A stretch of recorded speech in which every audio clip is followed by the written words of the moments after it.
SuperTalk Mississippi media production.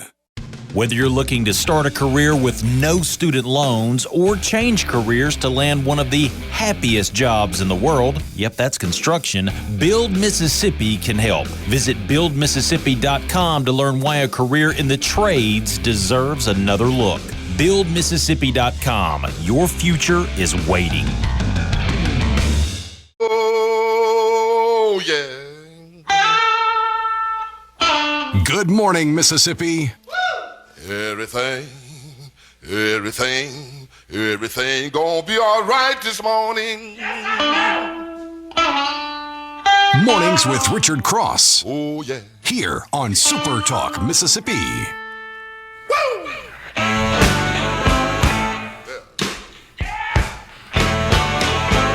Now, when I was a young boy, at the age of 5, my mother said I was gonna be the greatest man alive. Good morning to you, and welcome to Mornings on SuperTalk Mississippi. Dave Hughes here, in for Richard on Fridays, as always. Lance, also as always, over in the booth. How you doing this morning, man? Good morning, Dave. It's nice to see you and hear you. It's been a strange and kind of long week, it feels. Almost in it. You get up on a Friday and you're like, man, it's just so much that has happened. And then with the day of remembrance, it was September 11th and such a tragedy with Charlie Kirk. It's just been a week where I think most folks would like to get to the weekend. I'm one of those and get to some football. So looks like we'll have great weather and hopefully, we'll have a laid back weekend. So what you got going on this weekend, buddy? Well, gonna talk about Charlie Kirk later because, we have to. This is still the thing everyone is talking about. But something you just mentioned, I want to bring this up. I got an honest question for you. Yesterday was the 24th anniversary of 9/11. And we have been saying ever since it happened, never forget, never forget.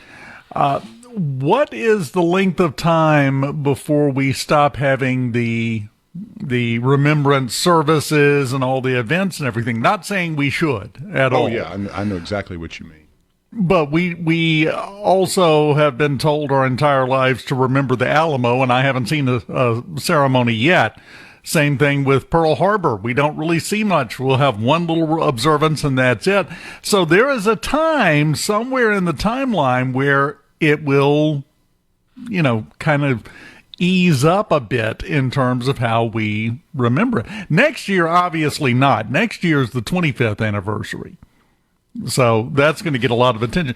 I'm just curious. It's just a thought exercise. I think you get to a certain point, though, like you're mentioning. Maybe it's 70, 75 years out because of the generational gap between those who experienced it, those who witnessed it firsthand, and those who have only heard the stories. Harrowing, whether it's heroes being created or whether the tragedy of an event such as watching people perish or jump from a building. I think that's so poignant to most of us because we were there. We remember exactly what we were doing on that day and probably always will. And I know what I'll think of Charlie Kirk and sitting there talking to my dad about college football in the afternoon, as we'll do many times, and seeing this come across and just this sick feeling that comes inside of you. I believe the same with many folks in the Kennedy assassination. As we get further away from that, the conspiracy mindset it'll just be a thing of stories, and there will be the story that we're told, and that's what will be in the history books. So I think it's a great question, Dave, because nothing lasts forever, but we would, I think, be well served to hold on to the memory and remembrance of that tragic event. And same with Pearl Harbor. You're attacked. These are things that you need to remember. Well, and hopefully we'll do that. We should, and I want to make sure that I'm crystal clear here. I'm not advocating that we stop remembering it. Farthest thing from it. I'm just saying history has shown us with other big events that had a similar theme of always remember, never forget this. Right. It does kind of have a shelf life to a certain extent, and it was just idle intellectual curiosity. How long? I think you also have to have the commitment to history and to knowing and teaching what has happened. And I think with this president, we've seen a commitment to looking at the military in a different light, maybe, and also honoring things in a way that we haven't seen in a while. So I think it's also important to have the leadership in place if you want to hold on and remember and honor the tragedy or the memories and the heroes that have been created. So I think it's both ways. I think the people depend on leaders at times as you get further from these events. So hopefully we'll have the commitment from our leadership to continue remembering these days. I will say this, and you mentioned 9/11. I was where I have been for almost every major event my entire lifetime. I was on the air when 9/11 happened. And still I can still smell the studio, which kind of says a lot if you know anything about radio. Yeah, I can still smell what the studio smelled like that morning. The picture is vivid. We've been through a lot of stuff just in this one short 50-year time span. I'll extend it out just a little bit. But I want to tell you something. I have spent my entire adult life keeping up with current events, the news, pop culture, everything for a living. I obsess over it. I am continuously looking at it. My wife just shakes her head and goes about whatever she's doing, reading or watching TV or whatever, because she knows I'm going to be over there seeing what's going on and assimilating all the information. For the first time, I think probably in my life, especially since the internet was created, I'm taking a break this weekend. I have just about maxed out this week. It's not hard to do when you have so much thrown at you as well. Yeah, and I am a very hard person to get maxed out on information, on new facts coming in. Like I said, I don't recall that ever being the case in my life. I'm there to quote the Green Mile. I'm tired, boss.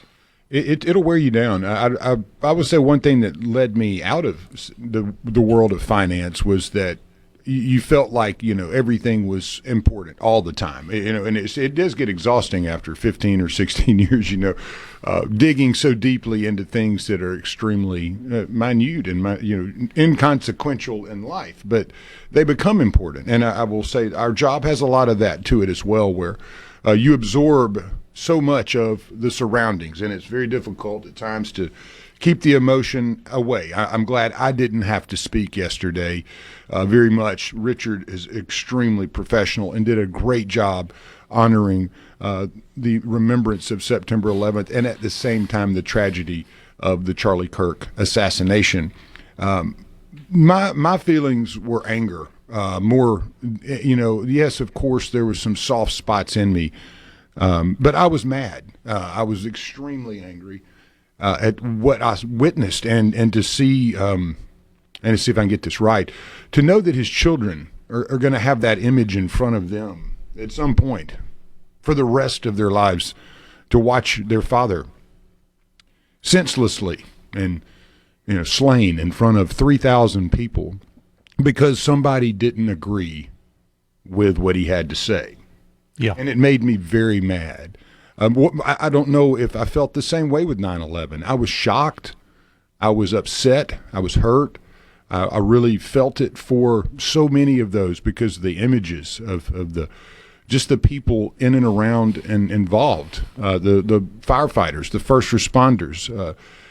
This was different, though, to me, and it shows you the vulnerability of our political system. And that if some yahoo can just hop up on top of a building and go shoot somebody in the middle of a peaceful debate amongst youth on a college campus. I'm glad that I've had a little time to put it into perspective, because I hope that, as Trump says, this is not something that leads to more violence. I really do. But yesterday, I can't say that I wouldn't have loved to have had that guy standing in front of me and had an opportunity to teach him a lesson or two. But it wouldn't have been the type that Charlie Kirk taught, which was smiles and debate, friendliness, trying to communicate openly. I don't think I would have been able to do that. So as I look at it today, it just puts it in so much more perspective, the type of man he was and what he left behind.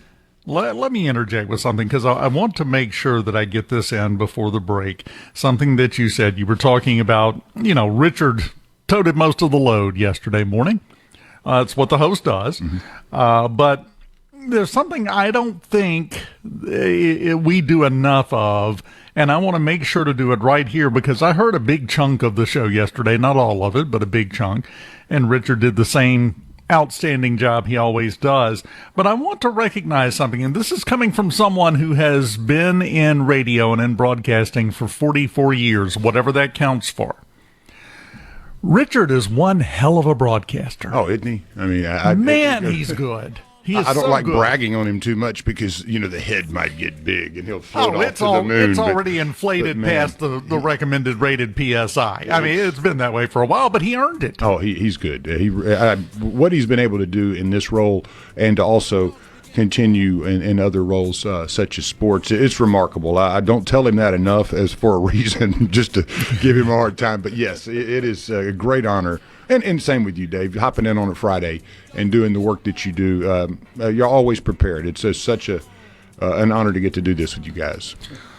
Well, when we come back, we're going to try to keep it light until it's no longer light, and that may not take long. I don't know. The mood I'm in this morning, I'm not going to recommend putting a lot of money down on cheerful, light show, because we get a lot to cover that's happened just in the last 24 hours, and we'll start doing that next. Keep it from the Venable Glass Traffic Center. Pour yourself a cup of coffee and get the Magnolia State's most important news of the day. Mornings with Richard Cross on SuperTalk, Mississippi.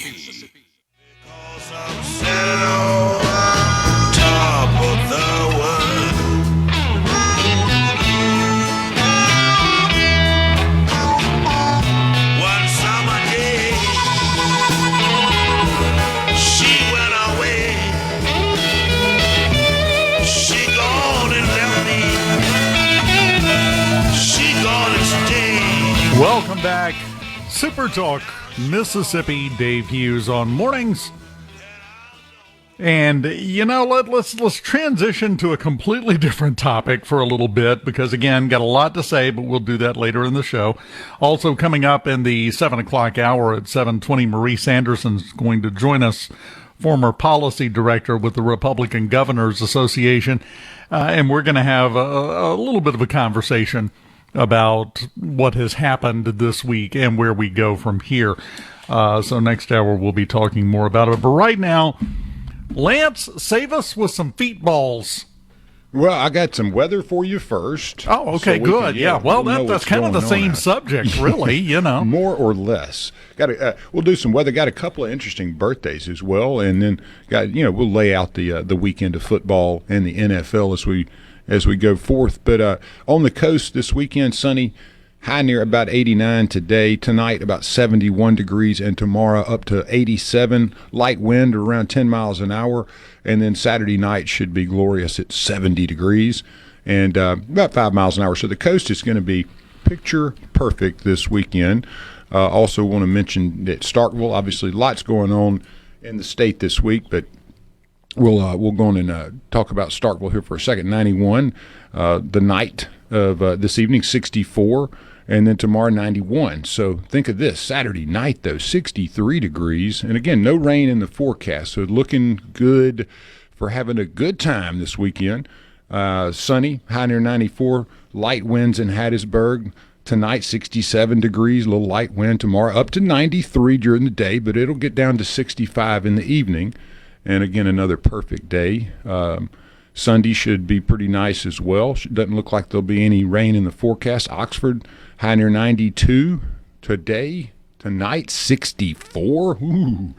Tomorrow, 93 degrees, and then again 62 tomorrow night. You almost didn't sound happy about the 64. Come on, man. I wish it was 54. I mean, I'm at that point now where I'm like, all right, it's time for the beard to grow out and start pulling out the long sleeves. So it's looking about the same pretty much all over the state. Corinth, same as about Oxford. And then we'll get up here and have one more for you in Gulfport. I thought we had already covered that. So really just a beautiful weekend, folks. Look up. Hopefully there won't be a whole lot of clouds in the sky, beautiful sun and light blue, light wind, and you'll start feeling that fall. It will be hot, though, during the day. So if you're going into the evening, prepare. Play what does Kramer say? Play the jacket off the windbreaker or whatever it is when he's talking to caddy Stan. Bring you a sleeve. I mean, 64 when it's 93. That it'll be a little cool on the arms. So just be prepared. That's the time of year where you always have to bring a little extra sometimes just to make sure that you don't freeze. So. Look, I learned about that the first time I went to Colorado. That's been, 30 years ago, 35 years ago, was up in the Rockies and walked in a little store. And it was almost 90 outside. It was nice. We were in there about 10, 15 minutes, walked back out, and it was like 65. Yeah. Just bam, like that. That's why everybody walks around with something with long sleeves, and the sleeves are knotted around their waist. The old 90s. You got to be ready. Yeah, old 90s. Remember the 90s where everybody had like a grungy shirt that tied around their waist? I remember that once we were driving down to the beach, and I had tied a shirt around my waist, and it was one of those little Miata cars. And we got down to this little, it must have been a Crystal in some little place in South Alabama. And I'm hungry, I want to stop. So we pulled into the drive and opened the door, and I'd realized that my shirt had been hanging out of that little Miata the whole way from about 2.5 hours. And so there was no shirt left at the door. It had absolutely burned up. And one of the buttons on it, they were metal. And I remember touching that thing, and it burned me. But I had about a quarter of a shirt left, that little piece. It was just the arms that was still attached around my waist with a burned up shirt. But I didn't know that could happen, So, I quit wearing the shirt around the waist then. But, I'm one of those. You were a fire hazard. Yeah, I was, exactly. And then to your point, we were at the last time Ole Miss played in New Orleans at the Sugar Bowl. Went down there, and I think it was COVID era, right? And the weather was really good. And then all of a sudden, the wind and the cold snap, boom, it just came. And in those streets down there, everything's kind of tight and Frenchy and, all the cobblestone. And it was I'd never been to New Orleans where it was that cold and the wind was blowing like 50 miles an hour. Ducked in one of those stores and bought me a nice sweater.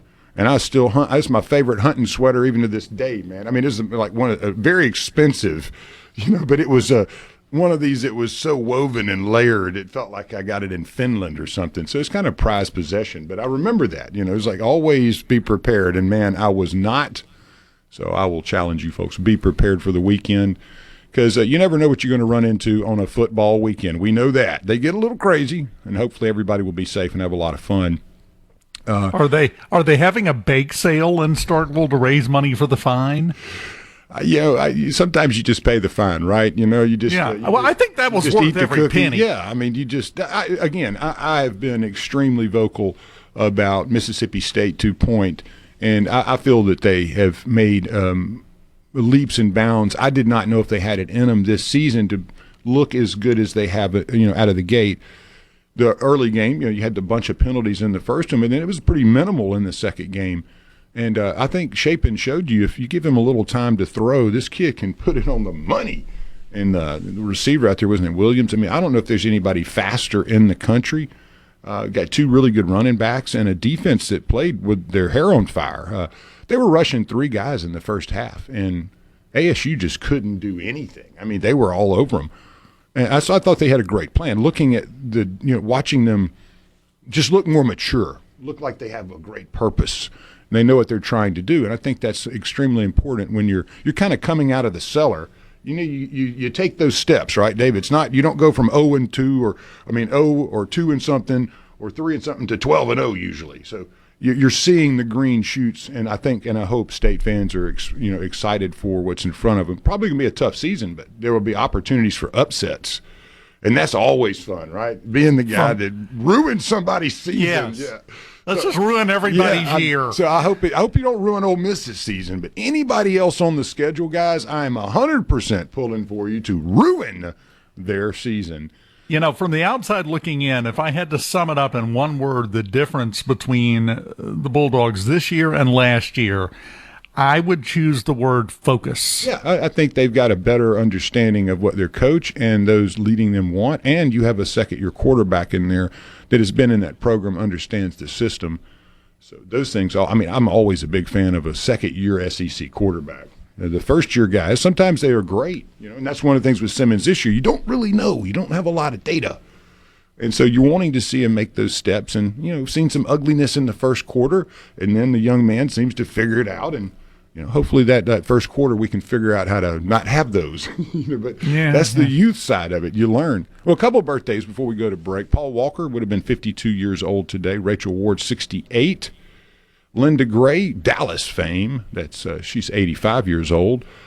Let's see here. Got a couple. George Jones, 94 years old. He passed in 2013. He would have been 94 today. Barry White, he would have been 81. Jennifer Hudson, 44. And I don't know who 2 Chainz is, but he's 48. Tahid Epps. And I got a couple other ones interesting in there. Greg Gutfeld, 61 years old. Yao Ming, 7'6" broke Michael Jordan's record for most votes for the All-Star game in 2005. He's 45 years old. Hans Zimmer, I think a lot of people remember old Hans. Music for more than 150 films in the 80s, include Pirates of the Caribbean, The Thin Red Line, Gladiator, The Last Samurai, Dark Knight Trilogy, Inception, and Interstellar. I think it's a he, right? Hans? Yeah, Hans is a he. Yeah. That's a pretty good run right there. Probably got some good cash coming into the mailbox on a consistent basis. May even have enough to invest in crypto.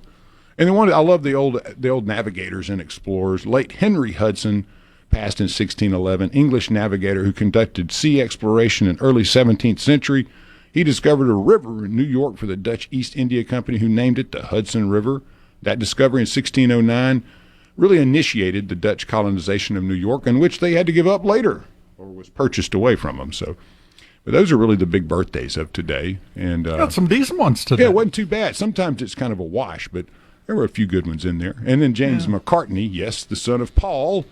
His mom was Linda. He is 48 years old today. And I got some good sports stuff for you as we come back on the other side.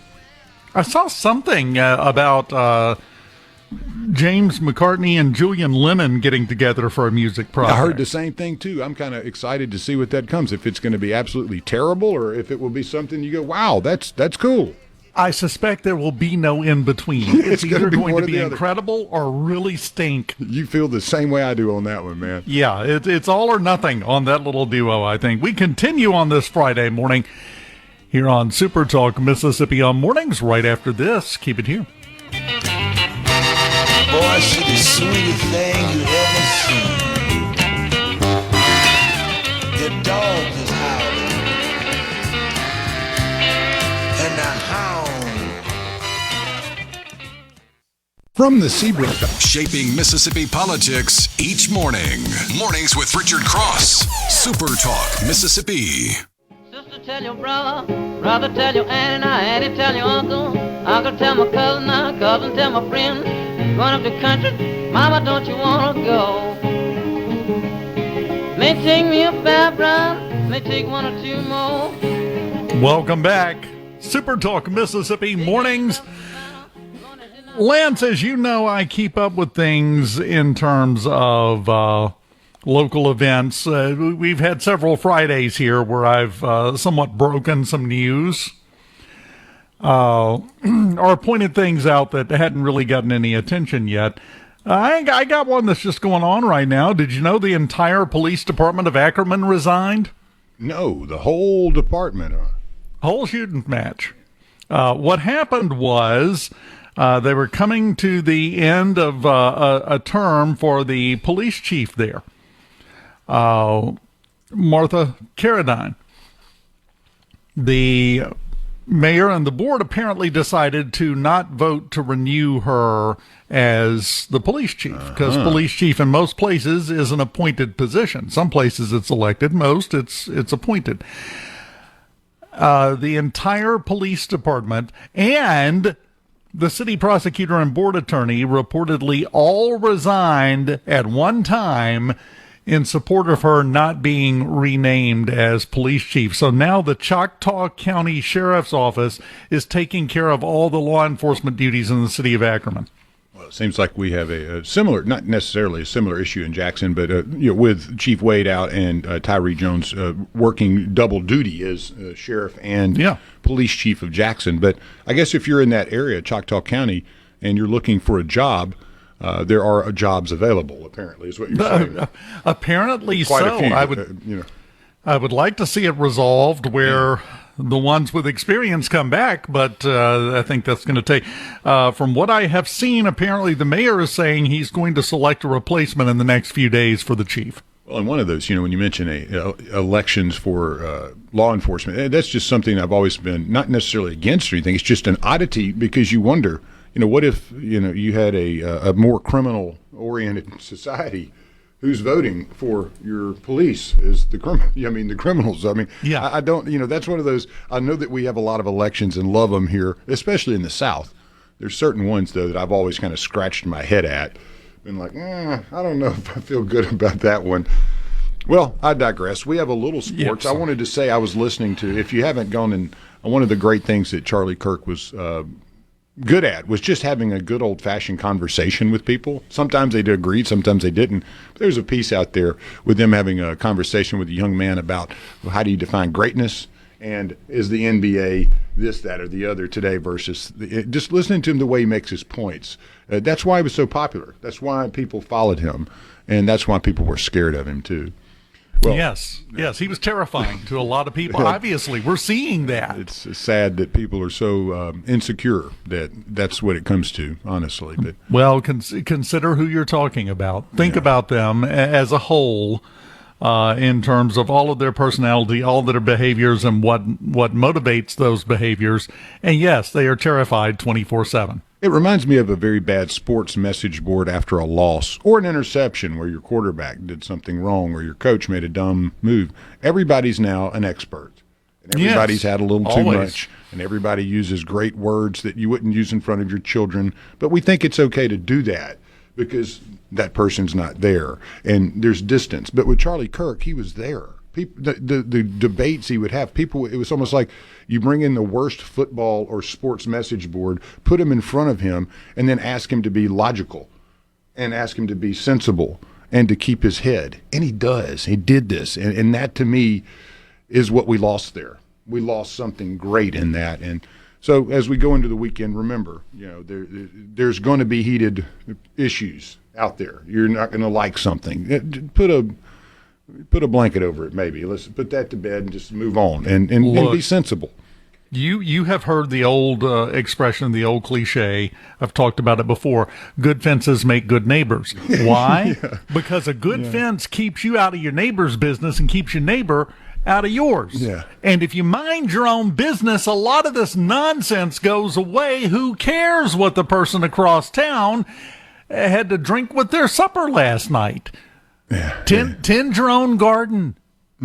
I'm with you, buddy. It's sometimes I'm the guy that is kind of like the cow looking at the new fence. I'm just like, what happened here again? Why is this the way it is? And you just befuddled a bit about why, and that's where I find myself at times. And then you just take a step back, go watch a lot of YouTube, and get mad. Well, and the thing is, let me expound on that just very briefly. Tend your own garden and everything works out great. Yeah, that's fine until somebody comes and starts stomping on your rutabagas. And then it's a different story. Yes, sir.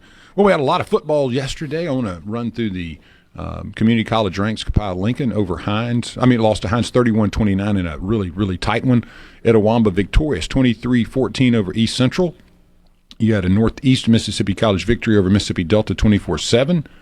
Holmes put the pedal down here against Coahoma 53-14. They won that one. Yeah, Southwest victorious over Pearl River 35-20. East Mississippi put up some points, but right behind them, Northwest 34-28. Northwest lost that one, but a really good football game. And then another one that was tight all the way to the end there. Mississippi Gulf Coast beats Jones 28-24. That is our Community College Breakdown. Those games were played yesterday across the state. We'll have a full schedule of high school football tonight, big games, small games. A lot of these are, as you go through this, these are the games before you get to the big games, right? And there's some big games, but most of these don't count as much. It's nice to get some playing time, get some guys warmed up, because the back half of the season in high school football is really where it heats up, as Dixon Williams would say. As the weather cools down, the action heats up. And we'll have plenty for you tonight on the Mississippi Farm Bureau High School Football Scoreboard Show. Caleb Sailors, Keith, Butch, and myself. Please tune in. Love to have you. And then we have the layout of the weekend. There was a big ball game last night. Green Bay 27-18 over Washington in the NFL schedule. Full weekend lineup. Pretty nice one. I don't know if it was true or not, but I think Jackson Dart may get the start this weekend, if I read something correctly. I think there's a very high probability. Yeah, I don't know if I'd 100% on that yet, but New York travels to Dallas. Lunchtime football game. Dallas is a 5.5-point favorite at home. Over under 44.5. Should be a heck of a football game, and we'll see if old JD gets in there. I think he's ready. San Francisco at New Orleans. 3.5-point favorite San Francisco would be in this ball game. And then you have a couple of Monday night games, Tampa Bay at Houston and Los Angeles at Las Vegas. Ought to be pretty interesting at the Allegiant Stadium in Las Vegas. The Chargers are a 3.5-point favorite in that one, and Houston is a 2.5-point favorite in the Monday night game over Tampa Bay. That will be in Houston. And then we have a full range of choices that you have to make through the weekend, but there was one game that was played yesterday with quite a few to go today. But NC State took out Wake Forest 34-24. Robbie Ashford, former quarterback at Auburn, 252 yards passing. A guy that didn't throw it very well when he was over there, but, buddy, he let it rip last night. Not really big games today, I would say. I mean, got Kansas State at Arizona at 8 and Colorado at Houston at 6:30. If you're real big on Colgate, they're playing at Syracuse at 6 o'clock. That would probably be a real good one to tune into if you want to see a boat race. $3 ticket gets you in the door there to the JMA Wireless Dome in Syracuse. We'll also run over here to the SEC schedule. Oklahoma at Temple. Number 13, Oklahoma, 11 a.m. Wisconsin at Alabama. Number 19, Alabama, 11 a.m. South Alabama at number 24, Auburn, 11:45. Louisiana at number 25, Missouri, 12 o'clock. Number 6, Georgia at number 15, Tennessee. Should be a battle. 3:26 gets you in the door. Georgia favored 3.5 on that. That's a 2:30 game. UTEP at number 7, Texas, a big game here also because it's in-state rivalries. If you want to put it that way, you got a HBCU going up against a big SEC opponent, Alcorn at Mississippi State, 5 o'clock. Remember, bring some sleeves. It's going to get cooler as that day goes. Arkansas at number 17, Ole Miss at 6. Florida at number 3, LSU. That's always a game, even when Florida's terrible. Man, yes. They can throw a wrench in LSU seasons. LSU off to a great start right there at 3. 16, Texas A&M. At number 8, Notre Dame. That will be a very good football game. 6:30 p.m. Notre Dame Stadium. Notre Dame is up favored in that one, 6.5 points. Eastern Michigan at Kentucky. I believe Kentucky will rebound on that one, 6:30 at Kroger Field. And then a really good hidden gem here. Vanderbilt at number 11, South Carolina, to round out the day. Kind of glad they did that one later so it doesn't get washed out early in, because both teams are expected to have good seasons. Number 11, South Carolina, will be hosting Williams-Brice Stadium. South Carolina 3.5 on the favorite there. They're number 11. Vanderbilt, though, coming in very confident. So also got another big football game in the, between folks that we kind of pay attention to a little bit, and Jackson State, Alabama, A&M. That's a 3:30. Jackson State is hosting Tuskegee. That's a 2 o'clock game. Alcorn at Mississippi State, as we said, 5 o'clock. And let me get down to the last Mississippi Valley State at Southeast Louisiana, 6. And then finally, we got the Sun Belt foes. And Southern Miss will be they have Appalachian State this weekend, be at M.M. Roberts Stadium. App State 3.5-point favorite. That is a 6 o'clock game. So, again, wear your sleeves and root for the Golden Eagles. We're not quite to the take your hand warmers and portable heaters stage, but get the hot cocoa ready, though. It's coming. Yeah, you're going to have to be a little more engaged in warming yourself as we move forward into the season. You know what would help with that? being able to afford a really, really, really nice jacket. And you might be able to if you get the right numbers on your ticket from the Mississippi Lottery. We're going to talk about that coming up next. Keep it here. From the Venable Glass Traffic. Mornings with Richard Cross. Here on SuperTalk Mississippi. What else? And always on the SuperTalk app.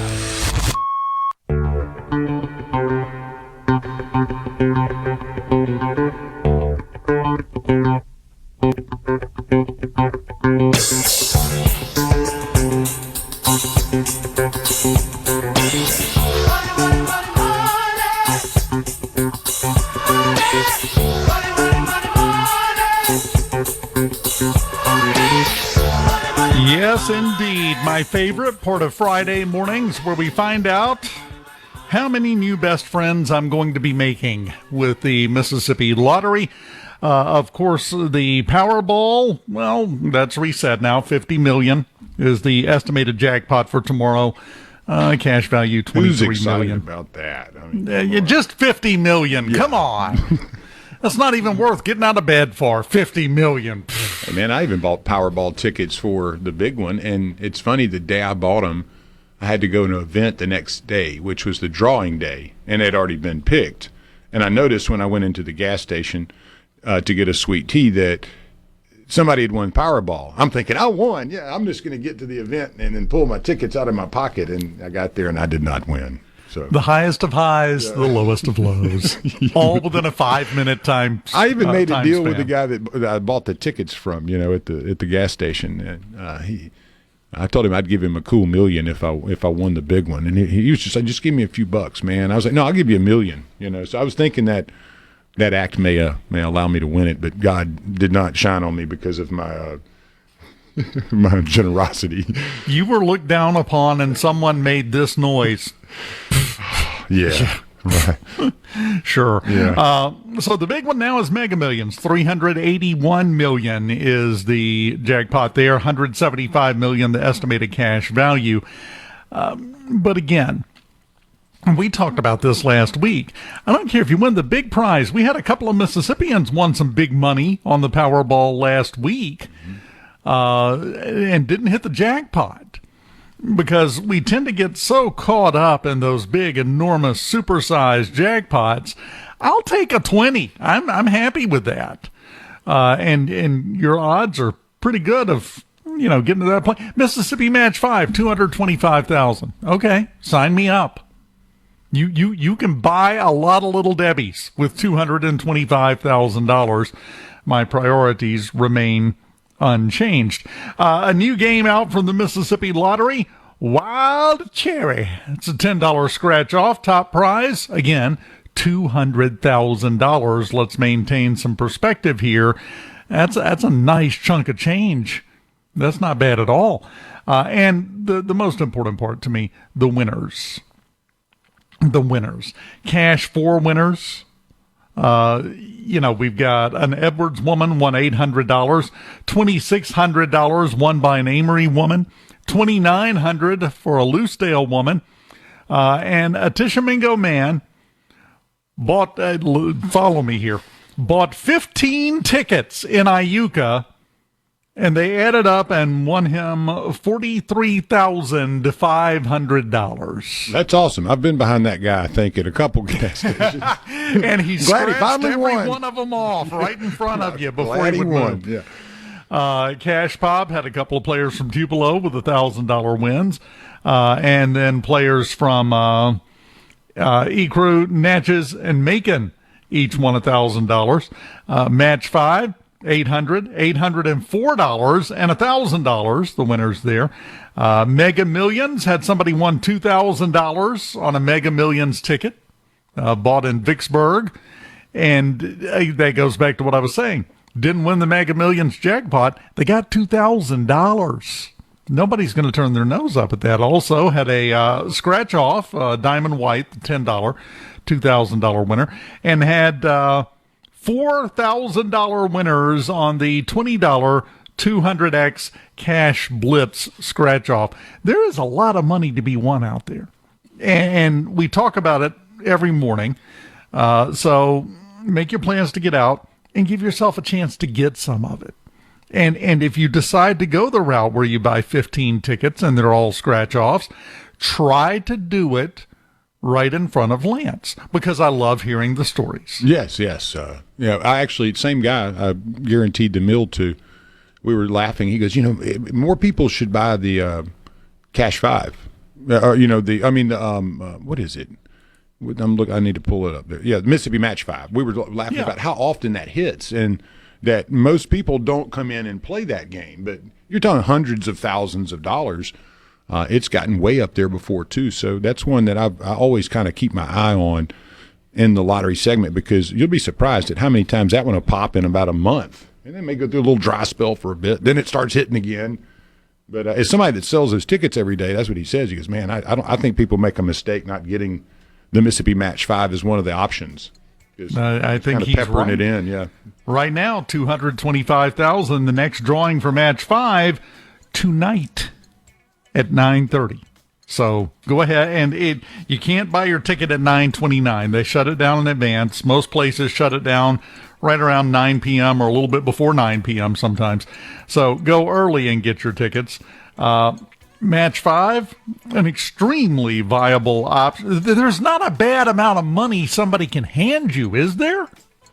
So go out, take your chances, and enjoy your winnings. That's always a good plan for a weekend. Coming up, we've got Fox News, SuperTalk, Mississippi News, and then hour number 2 of mornings here on SuperTalk, Mississippi. Keep it here.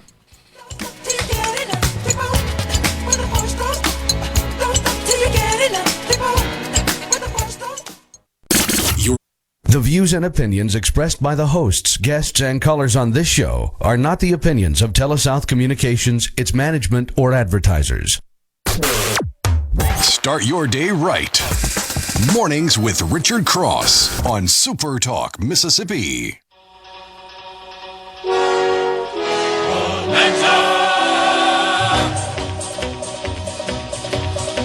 We chased Lady Luck till we finally struck Bonanza. With a gun and a rope and a handful of hope, we planted our family tree. We got a hold of a pot full of gold Bonanza. With a horse and a saddle and a ring full of cattle, how rich can a fella be? On this land we put our brand, our pride is the name. Yes, sir. Fortune smiled the day we filed the Ponderosa claim. Here in the West we're living in the best Bonanza. If anyone fights any one of us, he's gonna fight with me. I would just like to say, editorial comment, your hat is a horrible place to hold your hope. That's not where you store hope, is in your hat. Back then, though, you had to have that cowboy hat filled with gold and hope. It would be a better day. If it's filled with gold, you got one headache on the way, buddy. If it's filled with hope, well, no, I don't. It's sweaty hope at that point. I found that I love that song, but I love that Lauren Green actually sings it. Very rarely do you ever. I sent you a few yesterday from the movie Rad. Remember the BMX bike movie? It's like they just took one of the people that was in the movie and said, "Hey, sing these songs for us." That's what I love about the old 80s movies. It's like you don't even know. I mean, like there's just people talking with like a synthesizer. You don't even know who the artists are. At least Lauren Green jumped in and was like, yeah, man, I can do this. Let's try it. You also sent me new shoes. Hadn't thought about them in forever. That's on you. Yeah. You did that. Yeah. This hour of mornings brought to you by MWG Employer Services. I hope no one ever gets to see our texts. Oh, man. Well, it's that's the point, right? We've got to get our work done so the people don't know what it takes to make the sausage. You just want to eat the sausage. You don't want to see how it's made.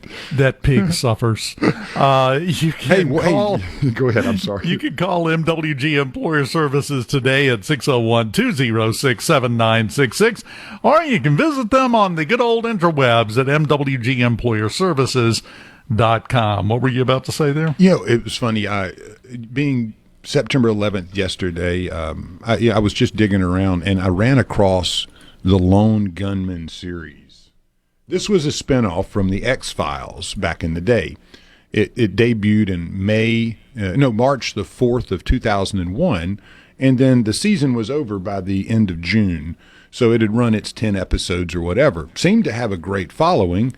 And then we fast forward to September the 11th, and 9/11 happens. And the first episode of that series, though, actually presents exactly almost what went down with the World Trade Centers. And it was an extremely weird correlation. But needless to say, the series did not get renewed, but it was a really interesting kind of spinoff from X-Files as you took the computer guys, the hackers, and went with that side of the story. But the weird part about it was the pilot episode, basically, the whole thing is about what would happen if the federal government took over an airliner and used it as a remote control device. But it was, if you haven't seen that, it's a good one to watch, and it's free on YouTube if you just dig around. The Lone Gunman, pilot episode 1, if you like nostalgia. I'm seeing something here. I haven't verified it yet, but apparently President Trump, just like 5 minutes ago, told Fox News that they have the Kirk shooting suspect in custody. Now, I'm seeing that report. I haven't verified it yet, like I said. But and look around and see what you can see. Yeah, well, Fox has it. Yeah, I was doing the same as we were talking, trying to confirm if that was the case. You know, as you watch the gentleman that they had, obviously in the camera, there was plenty to see, right? I mean, they caught him many different ways. But just nondescript, right? Not someone you would look at and go, okay, well, this guy fits this. You know, he's a terrorist, or he's a this or that. Just very nondescript, almost looked prepubescent, fairly young, lean, wearing all black, and you know, it was a matter of time before they were going to find him. There's no way. Oh yeah, that you're not hiding. But the interesting thing is, I heard this morning coming in that potentially they had found the gun wrapped in a blanket in the woods that would have been in between where he jumped off the back of the building and scooted into the woods going toward the neighborhood. Yeah. I will say this, if this is not a professional job, the young man had a very good idea of how to evade and escape. Thought went into this. Yes, very well planned. This was not a spur of the moment, make it up as you go kind of thing. The other thing was Kirk arrived, and this gentleman at about 11:52 was, I think, the time in which someone spotted him on the roof, and about 20 minutes later is when that shot came out. So there was an awful lot of preciseness to this assassination, which, if we compare it to Butler, and you know, two different suspects, and obviously, but one was not interested in getting away. In no way was the Crooks gentleman. One was very much interested in trying to get away and get away with it. One thing that I want to point out here, and this process has been going on forever, but I really think Charlie Kirk's assassination is going to drag it kicking and screaming into the light of day in a way that it hasn't had happened before. The New York Times wrote an article on Charlie Kirk yesterday, where Charlie Kirk stood on key political issues. Well, today they have issued a retraction. Back on page 74 in tiny print at the bottom of the page, a correction was made. An earlier version of this article described incorrectly an anti-Semitic statement that Charlie Kirk had made on an episode of his podcast. He was quoting a statement from a post on social media and went on to critique it. It was not actually his own statement. So they initially tried to claim he said this. No, it turns out he read what somebody else had said and was shooting it down and saying, no. We get that from the media on a regular basis. And, you know, when you jump because you get startled, sometimes you can buck the rider off, right? I mean, and it seems to be the way the media, especially the mass and mainstream media, works today. They have a tendency to jump and buck, and then they're not very thoughtful about what may be sitting on the back, and depending on a soft ride, or it just seems that's not even in the mindset. It's just, let's throw it out there. Oh, Oh, it's in the mind. We can retract it when we need to. No, I think you're giving them far too much credit by assuming they don't give any thought to it. They give thought. That's the point. I've been saying this for a while. You know what happens when people are scared, when people are upset, when people are mad? They're easily led. You know, you look at mob psychology. You look at when you get a group of people together, and you've heard of cases of mass hysteria and everything else. It's contagious, your mental attitude, but that's because that's just the way the human mind works. So when you get people mad for whatever reason, all of a sudden they'll fall in behind someone who says the right thing. This is a lot more orchestrated and has been for a while than people realize. And what it takes is not rising up and, throwing rocks and everything else. It's to stop being scared. Cancel culture. I am loving the way that worm is turning and biting right now. The left, who's been doing it for a decade. I wanted to mention that before we had to go to break, is I'm startled almost to see how quickly the backlash has hit those that have decided to go out and be keyboard warriors and say things insensitively. Even Ole Miss had one of those, and we're seeing it left and right. And I think it's a good thing. I mean, of course, free speech is something that we pride ourselves on in this country, and I'm a big proponent of that. We wouldn't get to do this every day if not. Yeah, but there's a difference, right? Well, here's the thing. What people misunderstand about the First Amendment, I think. The First Amendment was created to protect people from the wrath of the government based on what they said. Not your neighbor, the government coming after you. That was the entire point. You still have the right. All of these people who are losing their jobs, whose businesses are now in trouble, who have ended their career by saying things like this, they definitely had the right to say what they wanted to say, and they said it. The First Amendment does not guarantee immunity to the consequences of what you say. Excellent point. Saw somebody on X earlier, phrased it, I think, in a beautiful way, said we've got an entire couple of generations of people who never got punched in the nose in elementary school, and it shows. Yeah. They have no sense of consequence for running their mouth. Yeah. Well, and it's gone on for so long, right? Unchecked, right. allowed, and now all of a sudden you don't get to do that anymore. We'll get back to that later, because coming up next, Marie Sanderson joins us to talk about what this looks like moving forward, maybe, and talk about what's happened this week with the Charlie Kirk situation. We'll continue with her right after this on Mornings on SuperTalk Mississippi.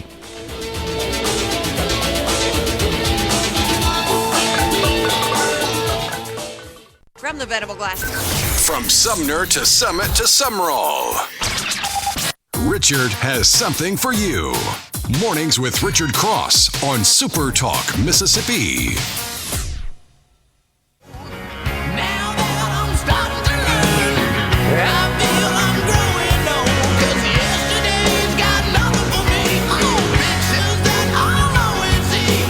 Time just fades the pages in my book of memories. Welcome back, SuperTalk Mississippi Mornings. Dave Hughes on this Friday morning. And we are joined now, as news breaks, President Trump on Fox News, revealing that they have a high degree of certainty that they have the shooter in custody in the Charlie Kirk assassination. And President Trump revealed essentially somebody that was very close to him turned the shooter in. That's what President Trump said on Fox just a few minutes ago. And right now we are joined. It's great timing, Marie. You know exactly when to come in here. Marie Sanderson, former policy director for the Republican Governors Association. How you doing this morning? Good morning. I'm great, Dave. Thanks for having me. Anytime. And that's what we wanted to talk with you about, is the situation that's been unfolding this week. And Let me ask your opinion right up front, because you're someone who would know, I think, or at least have a good idea about it. What do we see moving forward from here? It feels like there's a bit of a sea change in terms of the attitude and the feelings among conservatives in America right now after what happened this week. I definitely think conservatives are unifying in their horror that this happened to a man who not only was strong in his political beliefs, his conservative beliefs, but also a strong Christian. And I think this legacy of his is going to live on.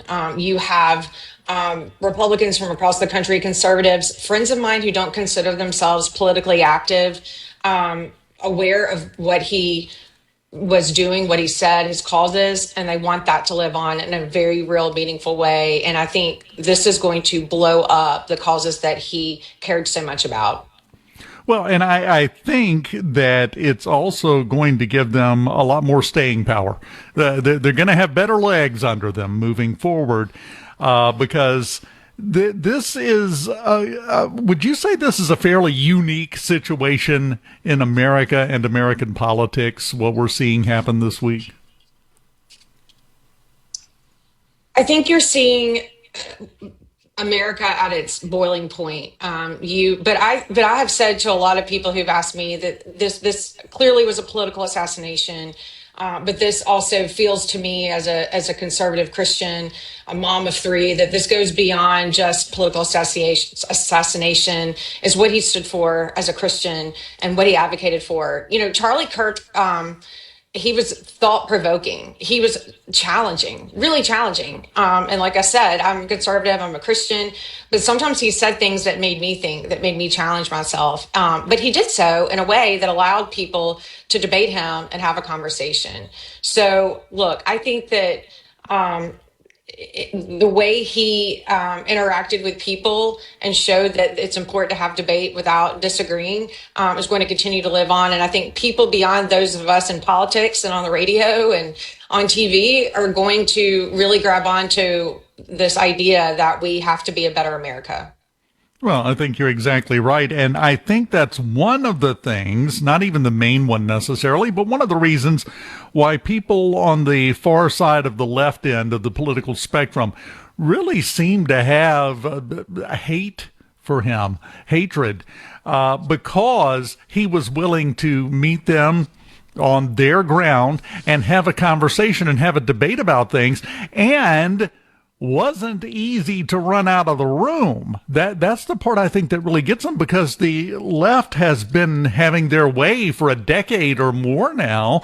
Anybody that says anything they don't like, they shut them down. They get them canceled. They get them fired. They get everything changed. Charlie Kirk was kind of the antidote to that, the way he went about things in such a professional, kind, and personable way. And I think that's part of what led to some of the hatred that he received from the left. It absolutely was a movement.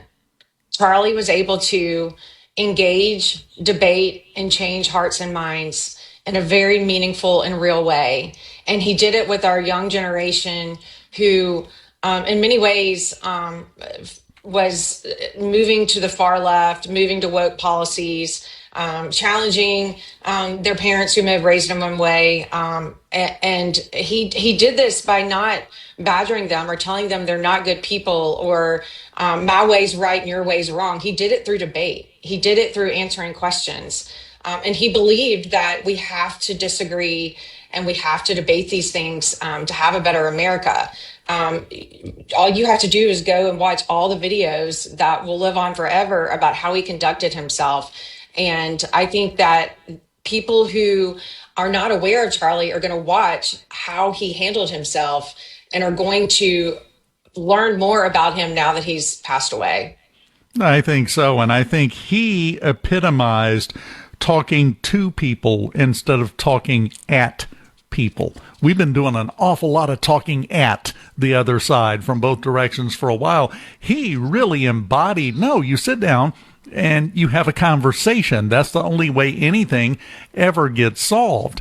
And he did such an incredible job of that.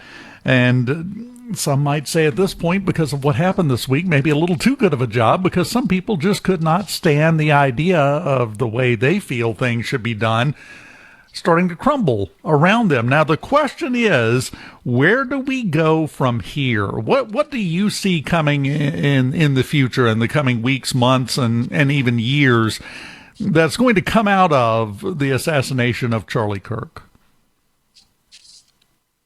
I think the politics and the values of Charlie Kirk will have longevity. I think you'll see other young Americans try and take that mantle and try and push that forward, whether it be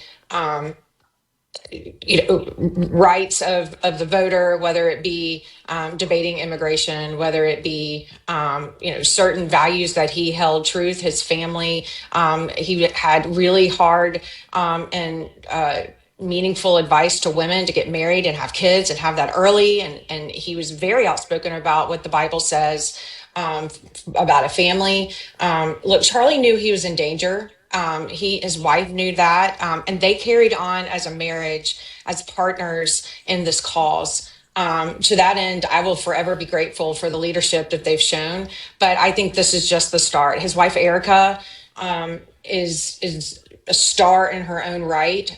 She supported Charlie and was his wingman and ran that household and was a wonderful mom. But I think that if she chooses to engage in this debate and carry his mantle forward, she can and she will. And there'll be others that do so. Certainly people will be worried about violence, but I think from the people I've talked to, and I travel a lot in Mississippi and beyond and in Washington, people are ready to step up. They're ready to speak out. Enough is enough. Whether you're a Christian and you think that we have to do more to save this country, or you're conservative and you're tired of being told to shut up and sit down, people are ready to fight. Well, cancel culture only worked because people on the conservative side were scared to say anything. It goes back to fear. We were talking about that earlier. Charlie Kirk, to me, embodied the concept of bravery, because bravery is not an absence of being scared. Bravery is being scared and doing what you know needs to be done anyway. The man had a bulletproof vest on for a reason. He knew the danger he faced every day, and he did it anyway. Sometimes you've got to be willing to accept the consequences to do something worth doing. And I think he embodied that, and I think you're right. I think that's going to serve as an example to a lot of people, especially when they start figuring that part of this out, which is not easy to figure out. I mean, I'll be the first one to admit that. Absolutely. I mean, I personally have started going through things that Charlie's posted over the years, and I followed him. I was a donor to his efforts, believed in what he was trying to do greatly. Look, in our country, evil is normalized. I mean, the things that we grew up, the way I was raised by my mom and dad, I'm a Catholic, but my grandfather was a Baptist minister. And the things that I was in Bible studies in college, and my office when I worked for Senator Cochran had a Bible study. You know, these things are becoming not the norm, and the things that are evil and we've taught we're evil are becoming normalized, and that's what the devil wants. And so, look, Charlie stood up for that. It was a political assassination, but I also think Charlie was standing at the intersection of right and wrong, and he was changing hearts and minds, and that put him at risk. And he and his family were ready to push that cause for his Lord and Savior and for the sake of this country. And I think people know that, and people are going to be ready to carry on that torch. I think you're exactly right. I think this was a changing of the tide this week, and it's going to be interesting to see what form that takes, whether it's just a nice gentle tide or it's a tsunami. It could be either one at this point, and I'm kind of leaning towards believing it's the second one that's coming. Marie, I know you've got to go because you've got 18 million things to do today, but we appreciate you taking a few minutes to talk to us about this, and come back anytime, okay? You're always welcome. I appreciate it. Thank you, Dave. Have a great weekend. You too. Marie Sanderson joining us here on Mornings. A joy to talk to, as always. When we come back, we'll continue talking about this, see if we have any more details on the suspect that President... From the Seabrook segment of Mornings with Richard Cross is brought to you by Covington County Hospital in Collins, where your health matters. Morning, partner. The sun is up, the coffee is on, and you're starting your day right. Mornings with Richard Cross, here on SuperTalk, Mississippi.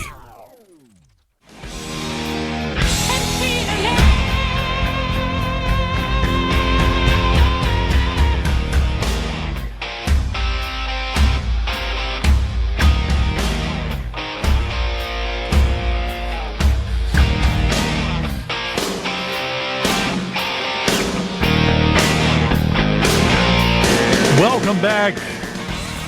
Mornings on SuperTalk, Mississippi. Dave Hughes here. It's a well-known adage in broadcasting that for every hour on the air, you spend about an hour prepping and getting ready. And I think I probably go more than that. I've got a big, long list, as usual, of things. I got papers. I got other stuff. And then big news starts breaking. And you just kind of go off script completely because none of this really matters at the moment with what President Trump is talking about on Fox and Friends. And Lance, I'm going to ask if you could possibly grab some of that audio. Yeah, give me just a minute to pull it up. I had it on the phone, and I will find it on the Twitter. Yeah. I'll let you know in just a second. Grab that because we've got some very good stuff here. As we told you right at the start of the last segment, President Trump, who's on Fox and Friends this morning, revealed that they believe they have the shooter in custody with a fairly high degree of confidence that he is the person who pulled the trigger to kill Charlie Kirk in Utah on Wednesday. Now, I do love some of the comments that he made after that, but he got off and he's talking about some other things as well. And we'll get back to the whole Charlie Kirk thing, but something kind of relevant to our interest right here. Can you grab the one about the National Guard specifically, Lance? Let me get to it, yeah. Yeah, and we'll go with that one. Just let me know when you've got it, because we've been hearing for a while, and, President Trump sent the National Guard into Washington, D.C., and just cleaned it up like flipping a light switch. Just bam, it was done, to the point to where his authorization for that, he had 30 days once he sent them into D.C. That 30 days expires this coming Wednesday. Well, D.C. Mayor Muriel Bowser issued her own executive order and extended it until the end of November. So even though it ends on Wednesday, it doesn't. The National Guard's staying there. But they're going in other places, too. We've heard about Chicago. We've heard about all these other places that the president said he might be sending folks. He apparently just gave a confirmation about what's about to happen, basically. Fox News, it was live very short period of time ago, probably about 45 minutes. I'm seeing 52 seconds it's been updated, but here we go. This is President Trump sitting there with a panel discussing news that he is about to break. Uh-oh, come on. See, I hate it when it does this. It was loaded up and it was doing so very quietly. Yeah, goodness. Come on. Yeah, it happens. Technology. Yeah, give it a sec. It's loading for some reason.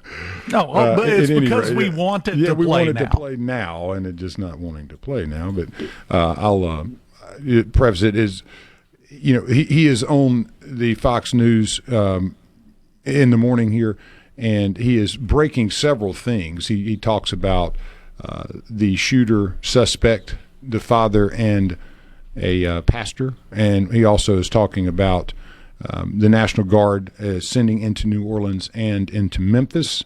There were comments, but again, I'm going to have to – this thing's not wanting to play at the moment. So you just keep going for a second, and I'll get this thing. That is one thing, as Lance mentioned. He gave the details that the shooter was turned in by his father. His father was convinced to turn him in by a minister who works with law enforcement, partners up with them. This minister went to the father and said, you know what you got to do.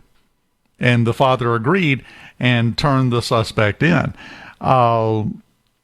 which is an astounding, twist in this story, I guess you would say. Here we go. Let's see.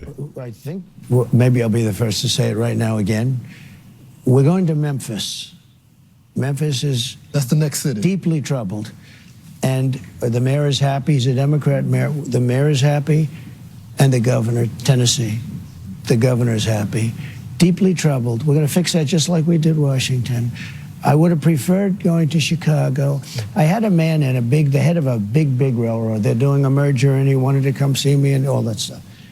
And I asked him, because, it's one of the largest train companies, maybe the largest, so you can figure out who it is. Okay, Union Pacific. And he was in my office, and he started off 45 years ago with the railroad. It's such a great story. Sir, I'm a railroader. That's the kind of guy that should ride it, as opposed to a Wall Street guy that destroys the railroad, but he's good financially, right? And he was a very impressive guy. And I said, so what do you think? Where should we go next as a city? Because we're going to go 1, 2, 3, and then we'll do a few at a time. But we're going to straighten out the crime in these cities. He said, sir, Memphis would be good because he's on the board of FedEx. He said, when I walk 1 block to my hotel, they won't allow me to do it. They put me in an armored vehicle with bulletproof glass to take me 1 block. He said, it's so terrible. I said, let me ask you a question. So we're going to Memphis. I'm just announcing that now, and we'll straighten that out. National Guard and anybody else we need. And by the way... There you go. Yeah. And he goes on to talk about he's going to send troops into New Orleans as well. Yeah, that one is the one still trying to load. I was able to get the more abridged version. And so, now, let me ask you something. He said those two, one just to our north, right there on the border with South Haven. The other one just to our south down in New Orleans. How long until Jackson comes up? Well, Jackson has made strides as far as in the recent couple of years where, I think it was 21, Jackson was considered per capita the murder capital of the United States of America for sure.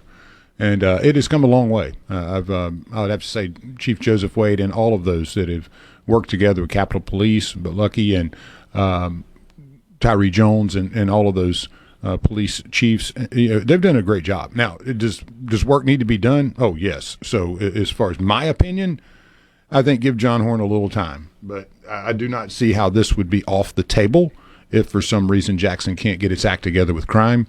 It's a city with great potential. But you're not going anywhere in parts of this city, much like Trump said, in that certain places just shouldn't be off limits. You shouldn't fear for your life, whether you're white, black, yellow, red, to go down a street in any city. And so if that means that we can fix the problems here on our own, great. I hope we can. But if you need a little help, I think the prez is sitting there saying, hey, we're ready. And we can come in and clean this mess up for you. This speaks to what we've been talking about. This is actively combating what? Yeah, you said it just then, fear. That's our biggest enemy right now. We like to, look at a bunch of dingbats running around saying stupid things and go, that's the enemy. No, our enemy is fear, because we're coming out of a time period where conservatives were scared to say anything out loud. Yeah. You get canceled for saying something that wasn't with the popular opinion of the day, and quite frankly, I'm glad those days are over. Does it give you a right to slander someone's name or anything like that? No, but to go out and have a different opinion than just the person next to you, that shouldn't provoke war, violence, retribution, vengeance of anything. It's a debate, and we've got to get back to the civil debate. And I, like Marie, believe our country is at a boiling point. Mm-hmm. And we're going to have to find a way to get back to center, not the polarization. Polarization doesn't work anywhere, anytime, any place. I really think that we've been using the wrong metaphor, because I've heard it so many times over the last 48 hours. We've talked about it, about lowering the temperature. That's the wrong metaphor, because if you're standing at the stove and you've got a pot and you're boiling some water, and you turn the knob to lower the temperature, the water stops boiling. It doesn't have to agree or cooperate. Mm-hmm. We're in a situation where the other side, where the heat's coming from, half of it at least, has to also agree. They're not going to willingly do that. And that's what's so great about what we're seeing with cancel culture being turned on them, basically, and using their own weapon against them. It might wake some people up there and lead to that lowering of the temperature. We have to get back to facts, Dave, and this is a great example. Democrat Representative Cleo Fields, quote unquote here, New Orleans has a crime problem, but you don't solve crime problems by sending in the National Guard. Well, let's look at that actually for just a second. Since President Trump sent the National Guard to Washington, D.C., carjackings are down 85%. Robberies are down 42%. And violent crime is down 25%. So whatever Democrat Representative Cleo Fields has to say, it is garbage. Yes. What's coming out of his mouth is stinking, rotten garbage.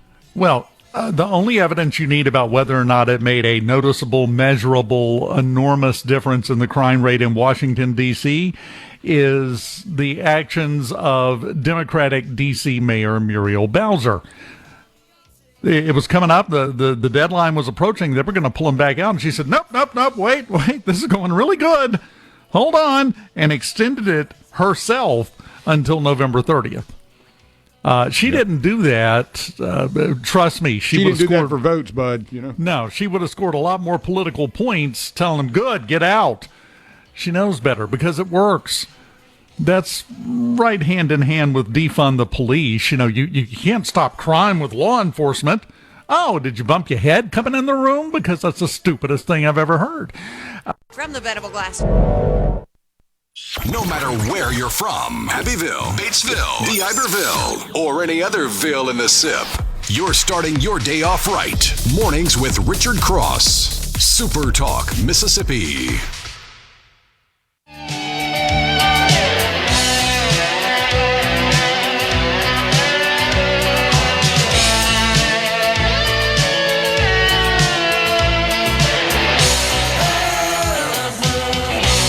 Got to tell you, got to represent Southwest Mississippi, where I am currently doing the show from, in the SuperTalk Pike County studios on the campus of Southwest Mississippi Community College in the Workforce Training Center.